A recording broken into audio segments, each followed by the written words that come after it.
Our next poet is Robert Gibbons. Wow! Robert lives in Brooklyn, is a good friend of Daryl, and actually the two of them live not far from me. And Robert is also a writer in the tradition. He came here, I believe, from Florida because of his muse, Langston Hughes, and is also in this similar tradition as Daryl is, and just a wonderful poet in his own right. He was in the first edition of this series back in May of 2012, and he's back with us again. I'm so honored that he's appearing with us, and let's hear a warm welcome for Robert Gibbons.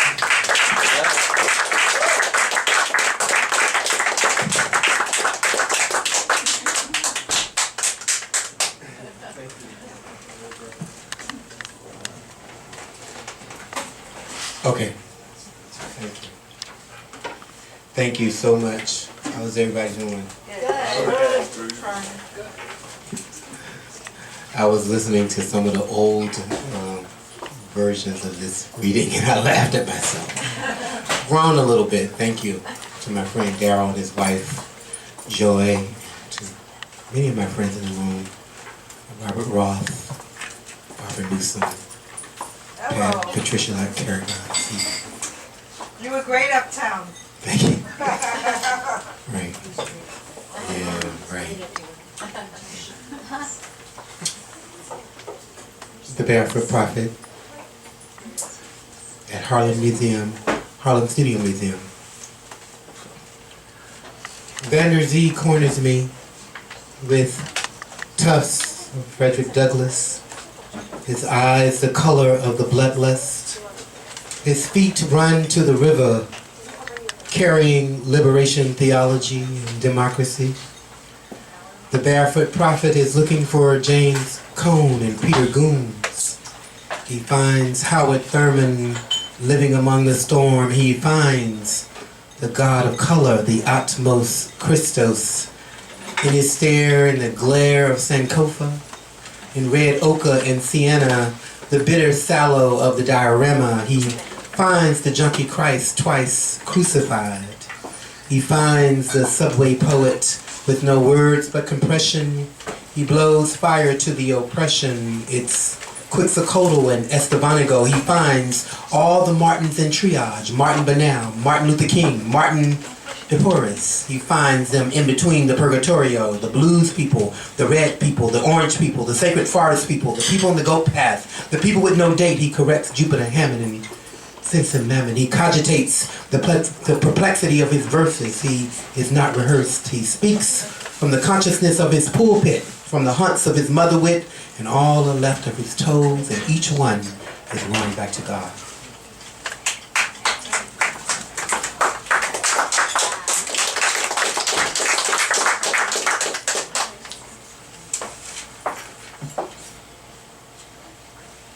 Via Pacifica. It is an enormous phenomenon to entertain nature, to hear a coyote devour a deer, the grunt and gruel of a mountain lion. The sound frightens, not in the city like the toxic flora and succulent fauna. The weather-exposed skeleton of a carcass appears to be a skull near the parking lot, the fangs as relic for the museum cabinet. In a way, the jagged, rough-hewn rock juts out like an archipelago, and we stir with the wind, with the bright perfumia of eucalyptus and wild lavender scatter like the ivy. Yes, the hills are alive, not the cow's skulls of Georgia O'Keeffe, but the weather-exposed skeletons were left for me to witness. Only when I attended the Ito exhibit does the wind render verse not Basho or Kamiko, but the Kyoto offered the long road to the interior, for I remain an isolated island east, a stranded archipelago full of peninsulas and panhandles, perpendicular and wanderlust. Home is migration. The red clay, the K of Okeechobee, wistful smoke rises from the Wasissa swamp, the marsh, Kissimmee, Appalachia, all nature, all fatal as an Orlando crater when the hurricane came, the sty and raiders of muck The sugar cane trucks full of old gold, shoulders of the road, high water barters the show of my habitat. Home is a folded chair, only the threadbare except the sun. Home to satiate in vermilion, May pink and Carolina green. The freedom of the black bottom, the rotten strawberries in Apopka, Florida. I came a long ways to get to Harlem. From grandma's shuck of Indian corn, born of the sugar ditch, the pitch of midnight alligators and black panthers with eyes of a soul, was told of the many that died from arthritis and diabetes, the dialysis of peonage, born of migrant hands and aluminum pans and buffalo nickels and preserves and mason jars. Far away from the city, far away from pity, was told of flamingo pink and bubblegum blue, a crew of red ants, a whole congregation of gnats that lived underground but found their way to my imagination, not landscape but escape from the floating cemetery, living below sea level, afraid of sin and the devil, but there was still moonshine and gin, still honky-tonks and pine cones with nothing but heat. Heat, heat, heat. The military district of my dead grandfather, the river Bethesda, Perry, Georgia, and Hogg's Hammock, where my mother was a laundress and a peanut farmer. Home. I think of home. I think of it. Home. She took her time to slaughter a hog. It was a killing. Swine and the wine of all things southern in the moss. Home is being raised from the tenement of the soil, from liniment and castor oil, aloe and dipping snuff from the coils of two hands praying over me. I'm almost done.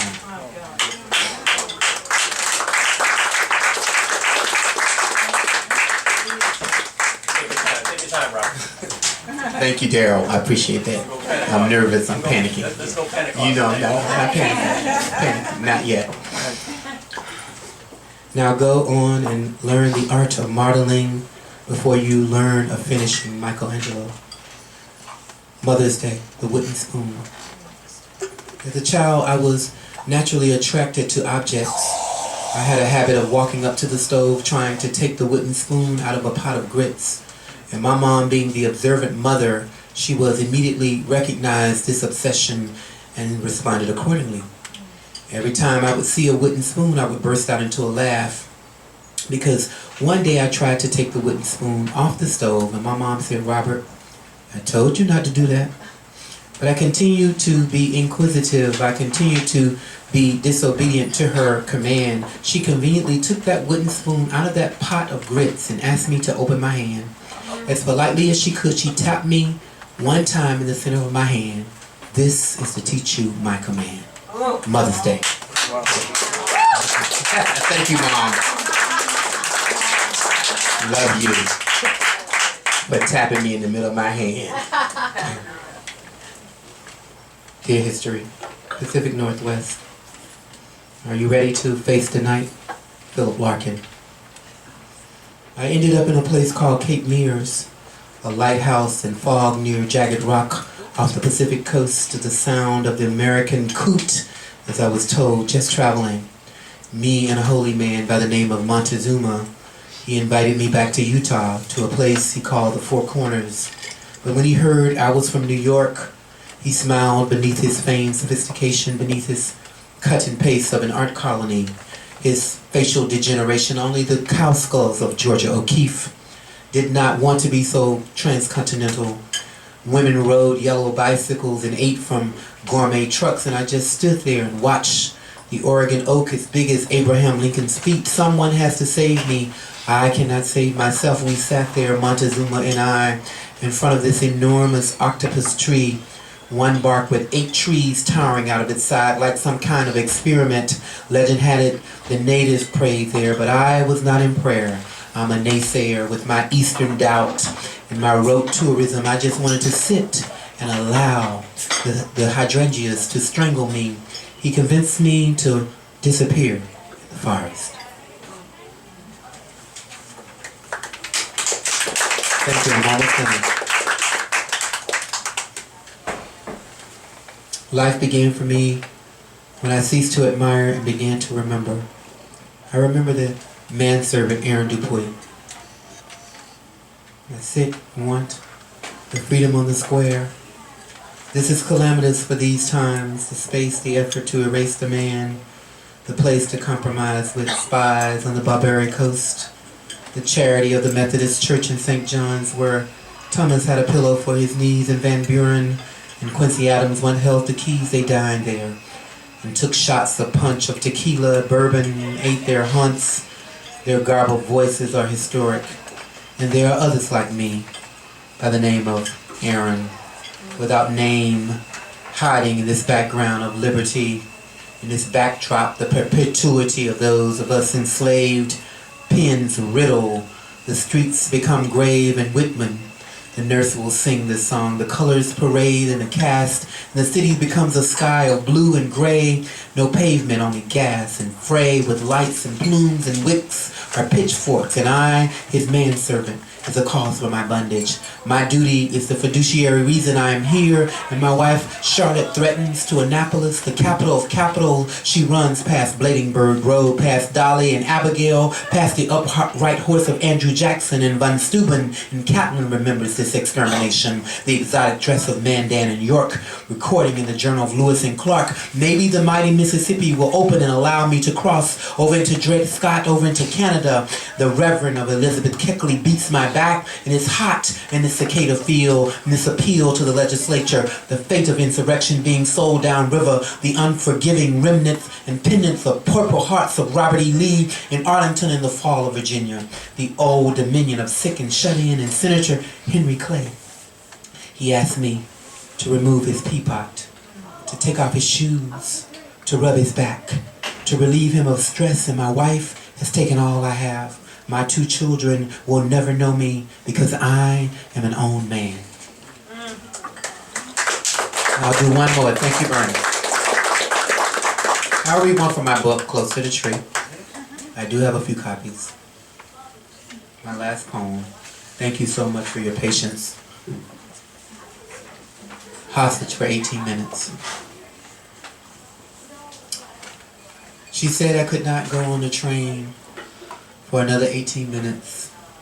My old school ways would never disrespect my elders, would never call anyone out by their name, but she, behind glass, spoke to me through microphone, spoke to me in drones, her late night gig monotone, her watch person had a chance to use her power, a wallflower waiting to tango or wrangle with someone, but I politely stood on street level as people made Harlem the collage, as pieces of the street were torn in rips, as people on stroll and sail, as people tell the night to stay on for a few more hours. But I could not hang with the late night musicians, the ones that play the standards over at Red Rooster or Paris Blue, the ones that move in circles and burp off cheap hooch in plastic cups. The night was hot and women on display, the shorter the better. The weather had them stripping themselves like paint, and I could see clear of her skirt with those Daisy Dukes. It was so salacious as I stood there for 18 more minutes. I had to finish this song that haunts me. I had to diminish this feeling that confronts me. I had heard all the musicians talking in the back of the room, how they had a gig at the Shrine, how they had a gig downtown. Only I was a verbal musician. I had not signed a contract. I had only my body as instrument, my throat in Parker's saxophone, and my lungs were in the mood of Monk. But in those 18 minutes, the street became classic, and I stood on Lenox, rinsing the sweat from the back of my skull that held my weight, and this push and pull for the late night of nowhere, the thoroughfare of musicians, be it musical or phonetician, had held me there on Lenox for 18 more minutes. Thank you. Thank you. Bravo indeed. Again, thank you so much. Let's hear